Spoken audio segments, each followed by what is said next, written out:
நாம் அன்றாடம் பயன்படுத்தக்கூடிய பெட்ரோல், டீசல், கேஸ் போன்ற எரிபொருட்கள் எல்லாம் மரத்துலேருந்து கிடைச்சா எப்படி இருக்கும்னு யோசிச்சு பார்த்துருக்கீங்களா? இப்படி யோசிக்க காரணம் என்ன தெரியுமா? ஒவ்வொரு இந்தியனும் தான் சம்பாதிக்கக்கூடிய பணத்தில் கிட்டத்தட்ட 30% அமௌண்ட்டை அப்படியே எரிபொருளுக்காக செலவு செய்கிறான். இது நம்ப முடியுதா? வண்டிக்கு யூஸ் பண்ணக்கூடிய பெட்ரோல், டீசல், அதுக்கப்புறம் வீட்டில் யூஸ் பண்ணக்கூடிய கேஸ், எலக்ட்ரிசிட்டி, இதெல்லாம் தவிர்த்து நீங்கள் என்னென்ன பொருட்களை வாங்கினாலும் சரி, உணவுப் பொருளாகட்டும், உடையாகட்டும், வீடு கட்டுமான பொருளாக இருக்கட்டும், இந்த மாதிரி எந்த பொருளை நீங்கள் வாங்கினாலும் அதோடு சேர்ந்து எரிபொருளின் விலையும் சேர்ந்தே தான் வரும் அப்படிங்கிறத நாம் ஒத்துக்கிட்டு தான் ஆகணும் இல்லையா? அந்த விதத்தில் பார்க்கும் பொழுது 30% அப்படிங்கிறது கம்மி தான். இந்த நமது வீடியோவில் பயன்படுத்த முடியாத தாவர எண்ணெய்களிலிருந்து எப்படி ஒரு தரமான விலை மலிவான எரிபொருளை உண்டாக்கலான்னு பார்க்க போகிறோம். அதுவும் ரெண்டு வேதிப்பொருட்களை பயன்படுத்தி அருமையான எரிபொருளை எப்படி தயாரிக்கிறதுன்னு செஞ்சு காட்ட போகிறேன்.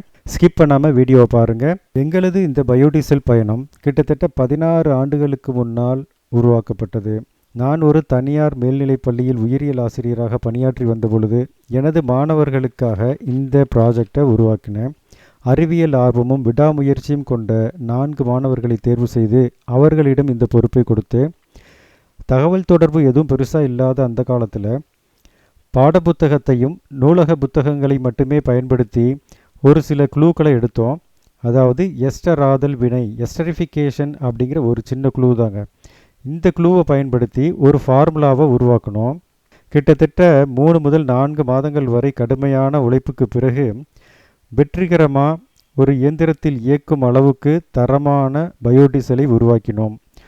முதலாக 5 குதிரை திறன் கொண்ட ஒரு டீசல் என்ஜினை இயக்கி பார்த்த பொழுது நாங்கள் அடைந்த மகிழ்ச்சிக்கு அளவே இல்லை. அப்போது 11ஆம் வகுப்பு படித்து கொண்டிருந்த அந்த மாணவர்கள் தற்பொழுது எப்படி இருக்காங்கன்னு சொல்லிடுறேன். எனக்கு வலது பக்கம் முதலாவதாக இருப்பவர் டாக்டர் ஜித்தேஷ், இஎன்டி அறுவை சிகிச்சை நிபுணர், தற்பொழுது தஞ்சாவூரில் இருக்கார். இவருக்கு அடுத்தபடியாக இருப்பவர் பாலமுருகன், இவர் பல் மருத்துவர், கனடாவில் இருக்கார். இவருக்கு அடுத்தபடியாக இருப்பவர் பாலகுமரன், இவர் பிஸ்னஸ்மேன், இந்தியா ஃபுல்லாக சுற்றிக்கிட்டு இருப்பார். அடுத்ததாக லக்ஷ்மி நாராயணன், நுண்ணுயிரி ஆராய்ச்சியாளர், மைசூரில் இருக்கார். இவர்களோடு நான் உங்கள் மிஸ்டர் பயோ. இந்த குழுவினர் முதலாக காரைக்காலில் ஒரு தனியார் கல்வி நிறுவனத்தில் நடைபெற்ற அறிவியல் கண்காட்சியில் கலந்து கொண்டு தங்கள் படைப்பை வெளிப்படுத்தி பரிசு பெற்றனர். அதன் பிறகு அடுத்தடுத்து பல மேடைகளில் தோன்றி தங்களுடைய கண்டுபிடிப்பை வெளிப்படுத்தி பரிசும் பாராட்டும் பெற்றது குறிப்பிடத்தக்கது. இவர்கள் 12ஆம் வகுப்புக்கு சென்ற பிறகு இந்த ப்ராஜெக்டை தங்களோட ஜூனியர்கிட்ட கொடுத்தாங்க. அப்போதைய அந்த ஜூனியர் டீமினுடைய தலைவராக கிருபாகரன் இருந்தார். இவர்கள் இந்த பயோடீசலின் தயாரிப்பு செலவை குறைப்பதற்கு பல்வேறு விதத்திலும் முயற்சி செய்தார்கள். இவர்களும் பல மேடைகளில் தோன்றி பரிசு பெற்றது குறிப்பிடத்தக்கது. தற்போது கிருபாகரன் ஜெர்மனியில் பட்ட மேற்படிப்பு முடித்துவிட்டு பிரான்சில் பணியாற்றி வருகிறார். கிருபாகரன் தமிழகத்தில் பள்ளிகள் அளவிலான போட்டிகளில் மட்டுமல்லாது கல்லூரிகளிலும் நடைபெற்ற அறிவியல் கருத்தரங்குகளிலும் போட்டிகளிலும் அறிவியல் கண்காட்சிகளிலும் கலந்து கொண்டு பரிசுகளையும் சான்றிதழ்களையும் பெற்றிருக்கிறார். இவருக்கு அடுத்தபடியாக வந்த குழுவினர் தாங்கள் தயாரித்த பயோடீசலை பயனாளர்களுக்கு கொடுத்து அவர்களிடமிருந்து ஒரு நல்ல ஃபீட்பேக்கை எடுத்தனர்.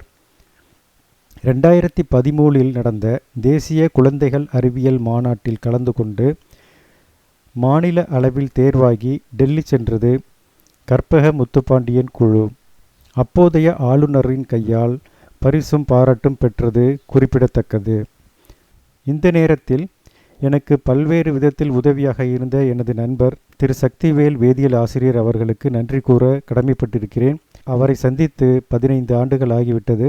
இருப்பினும் எங்களுடைய நட்பு தொடர்ந்து கொண்டு உள்ளதற்கு காரணம் அவருடைய நல்ல உதவும் பண்புதான். தற்போது அவர் ஆர்ச்சுத்திப்பட்டு அரசு உயர்நிலைப் பள்ளியில் வேதியியல் ஆசிரியராக பணியாற்றி வருகிறார். அவருக்கு எனது மனமார்ந்த நன்றியை தெரிவித்துக் கொள்கிறேன். வாங்க இப்போ நம்ம கான்செப்டுக்கு போவோம். நாம் பயோடீசல் ப்ராஜெக்டுக்குள்ளார போகிறதுக்கு முன்னாடி சாதாரண டீசல் பெட்ரோல் பற்றி கொஞ்சம் தெரிஞ்சுக்குவோம்.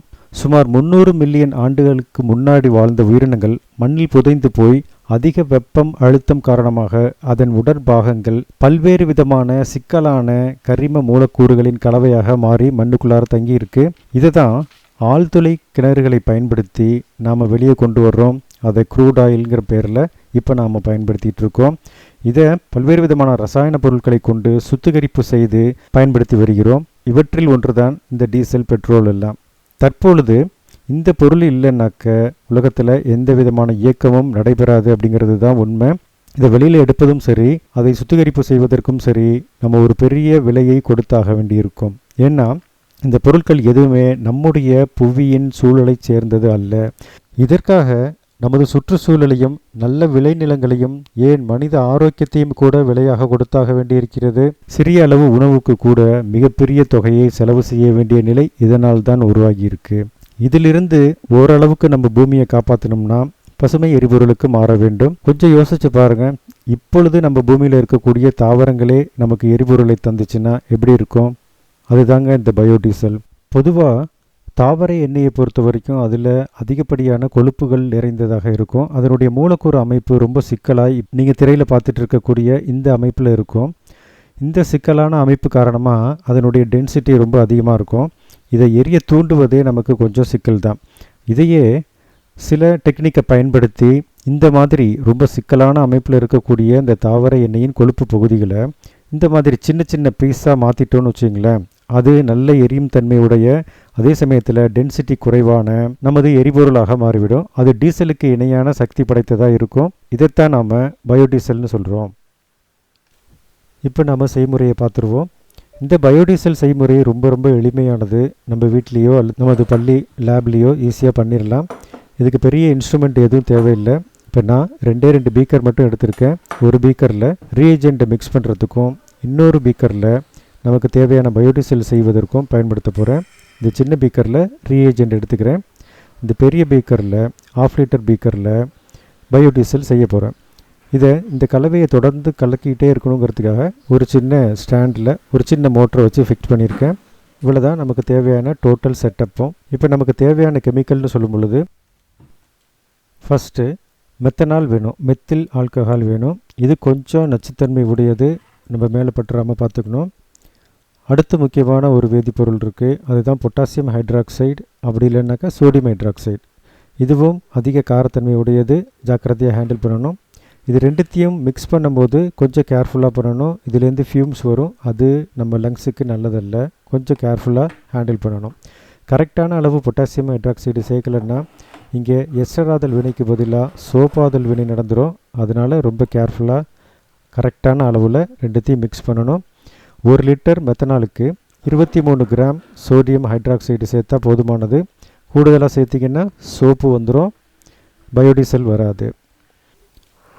அடுத்தது ஒரு நல்ல தாவர எண்ணெயை தேர்ந்தெடுத்துக்கணும். ஃபஸ்ட் டைம் ஓரளவுக்கு நல்ல நிலையில் இருக்கக்கூடிய எண்ணெயை பயன்படுத்துங்க. இதை 60லேருந்து 70 டிகிரி செல்சியஸுக்கு ஹீட் பண்ணிக்கோங்க. ஹீட் பண்ணும் பொழுது நமக்கு ஓரளவுக்கு விஸ்காசிட்டி குறையும். அப்போ நம்ம கொடுக்கக்கூடிய கெமிக்கல்ஸ் எல்லாம் நல்லா மிக்ஸ் ஆகிறதுக்கு இது யூஸ் ஆகும். ஃபஸ்ட்டு டைமாக நீங்கள் பயோடீசல் செஞ்சு பார்க்குறீங்க அப்படிங்கும்போது ஓரளவுக்கு நல்லா கிளியராக இருக்கக்கூடிய எண்ணெய் எடுத்துக்கோங்க. அதுக்கப்புறம் நமக்கு தேவையில்லாத, அதாவது மனிதர்களால் பயன்படுத்த முடியாத அளவுக்கு வேஸ்டான எண்ணெயில் செஞ்சு பழகிக்கலாம். இதை தொடர்ந்து இந்த விதத்தில் கலக்கிக்கிட்டே இருக்கணும். அப்படி இல்லைன்னாக்க ரியாக்ஷன் சரியாக நடக்காது. சோப்பு அங்கங்கே திட்டாக ஃபார்ம் ஆகிடும். முழுமையாக எஸ்டராதல் நடக்காது. அதனால் தொடர்ந்து இதை மிக்ஸ் பண்ணிக்கிட்டே இருக்கணும். இப்படி நல்லா மிக்ஸ் ஆகிட்டு இருக்கக்கூடிய அந்த சமயத்தில் நாம் தயாரித்து வச்சுருக்கக்கூடிய அந்த ரீஏஜெண்ட் இருக்கு இல்லையா, அந்த ரீஏஜெண்ட்டை கொஞ்சம் கொஞ்சமாக அது கூட சேர்க்கணும்.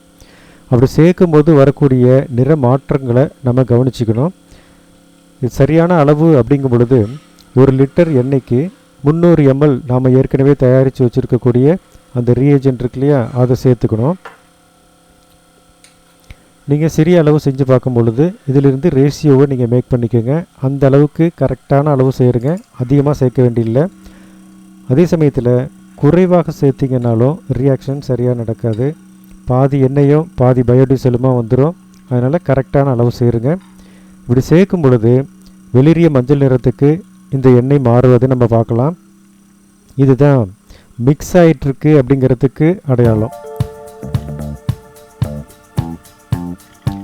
தொடர்ந்து இதை 2லேருந்து 3 மணி நேரம் வரைக்கும் நல்லா மிக்ஸ் பண்ண வேண்டியிருக்கும்.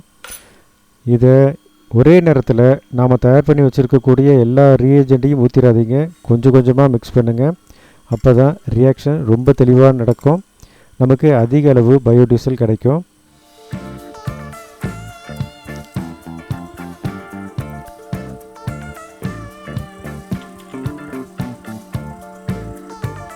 ஒருவேளை நீங்கள் எடுத்துக்கிட்ட எண்ணெயில் நிறைய அழுக்கு பொருட்களோ தண்ணீரோ இருந்துச்சுன்னாக்க அது கொஞ்சம் இந்த ரியாக்ஷனை ஸ்லோ டவுன் பண்ணும்.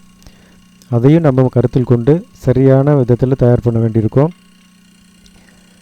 ஒரு 2 மணி நேரத்துக்கு அப்புறம் க்ளோஸாக வாட்ச் பண்ணிங்கன்னா உங்களுக்கு ஒரு தெளிவான டிரான்ஸ்பரண்ட்டான ஒரு படலத்தை பார்க்க முடியும்.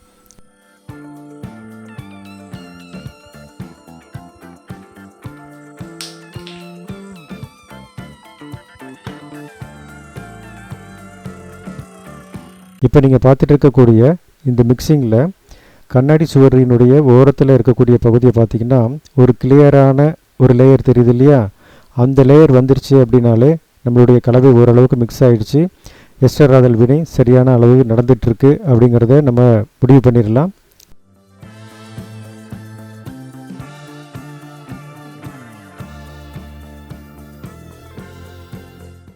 இந்த மிக்சரை 2 அல்லது 3 நாட்களுக்கு அப்படியே வச்சுருங்க, அசையாமல் ஒரு இடத்துல வச்சுருங்க.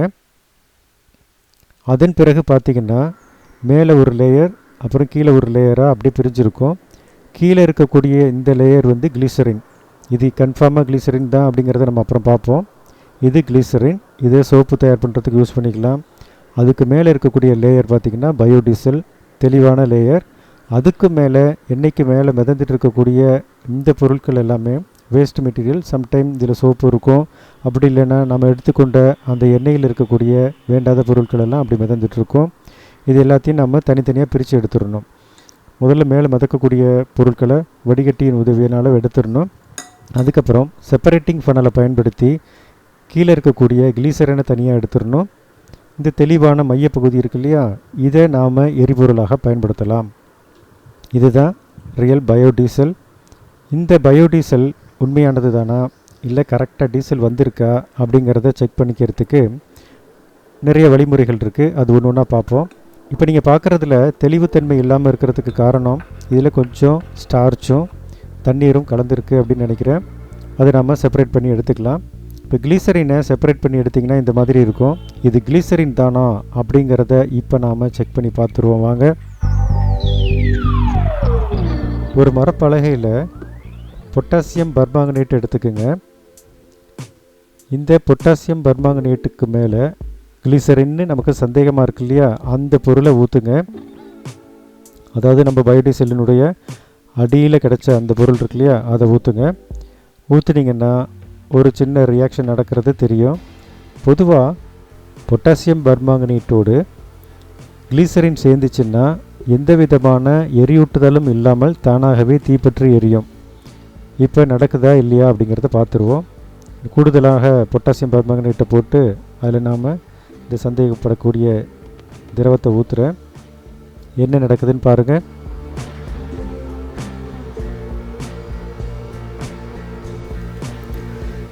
நெருப்பு இல்லாமல் புகையுமான்னு ஒரு பழமொழி இருக்குது. இப்போ பாருங்கள், நெருப்பே இல்லாமல் புகையும் அதுக்கப்புறம் நெருப்பும் வரும். அப்படி வந்துச்சுன்னா இது சந்தேகம் இல்லாமல் நல்ல கிளீசரின் தான்.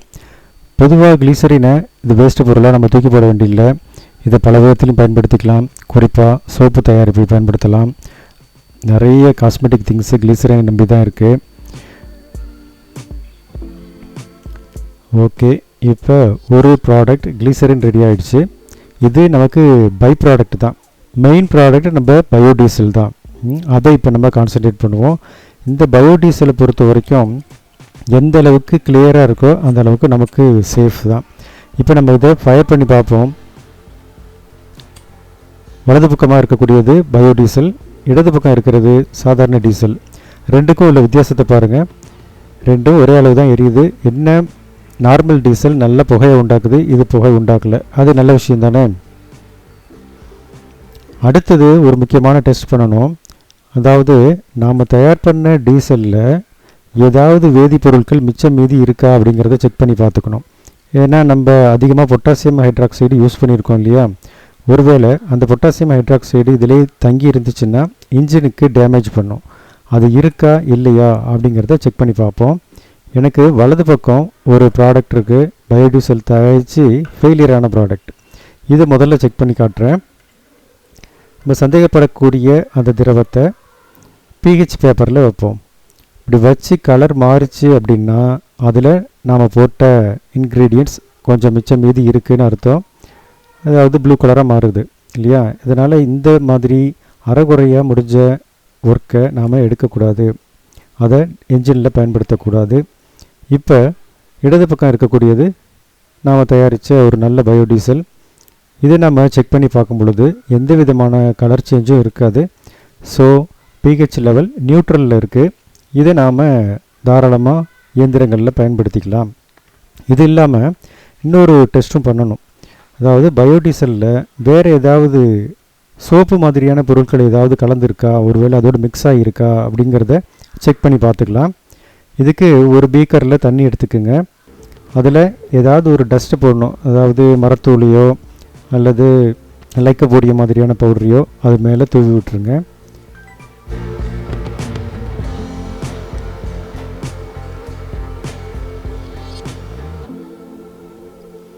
எதுக்குன்னா இதனுடைய சர்ஃபேஸ் நமக்கு நல்ல தெளிவாக தெரியணும் அப்படிங்கிறதுக்காக இந்த மாதிரி மரத்தூள் ஏதாவது ஒரு தூசியை நம்ம அது மேலே ஸ்ப்ரெட் பண்ணுறோம்.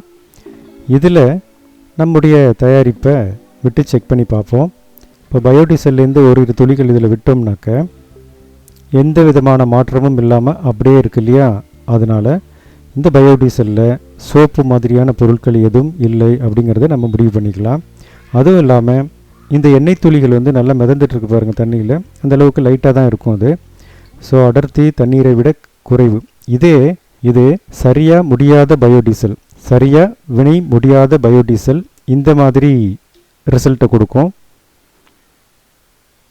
தூசுகள் எல்லாம் ஒரு ஓரமாக நகர்ந்து போகுது பார்த்திங்களா. இதை வச்சு நம்ம சரியான பயோடீசலை கண்டுபிடிச்சிக்கலாம். நம்ம செஞ்சுருக்கிறது சரிதான் அப்படிங்கிறத முடிவு பண்ணிக்கலாம்.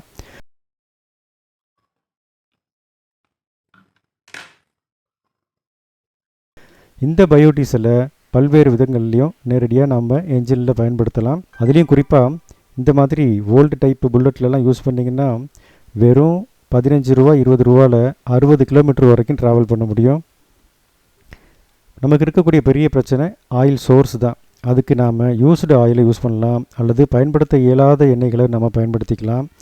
இந்த மாதிரி தாவரங்களை நம்ம தேடி கண்டுபிடிச்சி வளர்க்கலாம், தரிசு நிலங்களில் வளர்க்கலாம். அடுத்த முக்கியமான ஒரு விஷயம், உலக நாடுகளை பொறுத்த வரைக்கும் யூஎஸ்ஏயில் அதிகபட்சமாக பயோஃபியூல்ஸை பயன்படுத்திகிட்டு இருக்காங்க. அவங்க பல்வேறு விதத்துலையும் பயோடீசலையும் சரி, பயோ பெட்ரோல் சரி, இப்படி நிறைய விஷயங்களை பயோகேஸ் இப்படி நல்லா பயன்படுத்திகிட்டு இருக்காங்க. இந்தியாவிலையும் பயன்படுத்துகிறாங்க.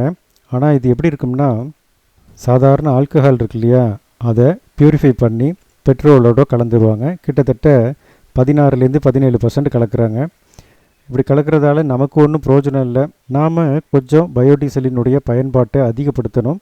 வெகு விரைவாக ஒரு 50% பயோஃபியூல்ஸை நம்ம யூஸ் பண்ண ஆரம்பிச்சிட்டாலே நம்மளுடைய பொருளாதாரத்தில் நிறைய மாற்றங்கள் வரும், விலைவாசி நிறைய குறையும்.